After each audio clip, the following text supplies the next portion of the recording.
la prospérité, il faut travailler.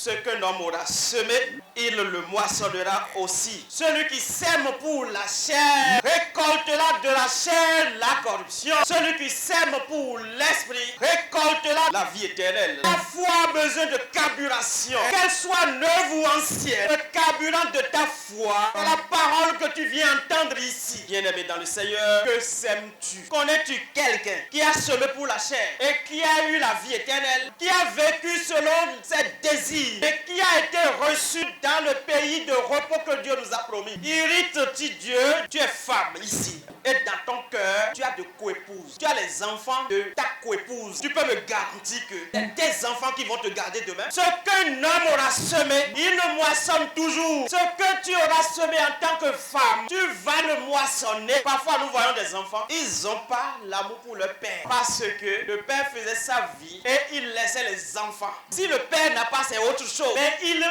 et il s'adonne à l'adultère, il s'adonne aux mauvaises choses en ville et sa famille est dépourvue du nécessaire. Les enfants grandissent et voient leur mère se débrouiller et il commence à dire, quand je vais réussir, c'est ma maman. Si Dieu ne change pas son cœur, il aura et il va penser à sa maman parce que tu as semé au dehors. Et ceux à qui tu as semé en ce moment t'ont déjà oublié. Et dans ta vieillesse, tu viens t'asseoir et dire, j'ai beaucoup d'enfants. Bien-aimé dans le Seigneur, tu es pauvre et lutter pour le bien-être de tes enfants. Ayez vos enfants à cœur. Priez pour eux à tout moment. Ce n'est pas à toi de dire que tu es en train de faire là. Tu veux rien être dans ta vie. Une maman ne doit jamais dire ça. Si nous mangeons du sable et que nous avons tous la vie éternelle, c'est que nous avons gagné notre vie. Qu'est-ce que tu sèmes? Qu'espères-tu recueillir? Dieu a sorti les enfants d'Israël de la misère et ils ont continué de pécher et de l'irriter. Par tes comportements, tu irrites Dieu. Ils ont semé l'ingratitude. Comme le livre de Deutéronome chapitre 30 au verset 19 le dit. Je mets la mort devant toi, la malédiction aussi devant toi. Mais je te demande de choisir la vie. Les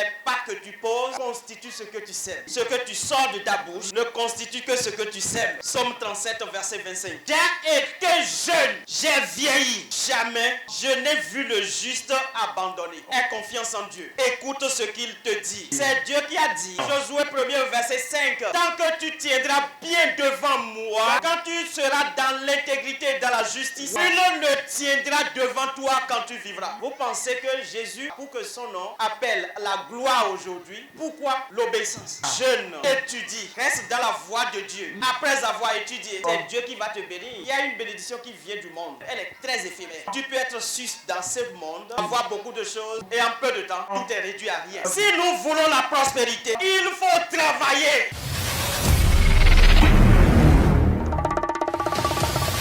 EGFC TV pour la nouvelle naissance et la nouvelle adoration. Pour continuer à nous suivre, abonnez-vous à notre chaîne en cliquant ici, puis activez la cloche de notification. Rappelez-vous de liker. Soyez bénis.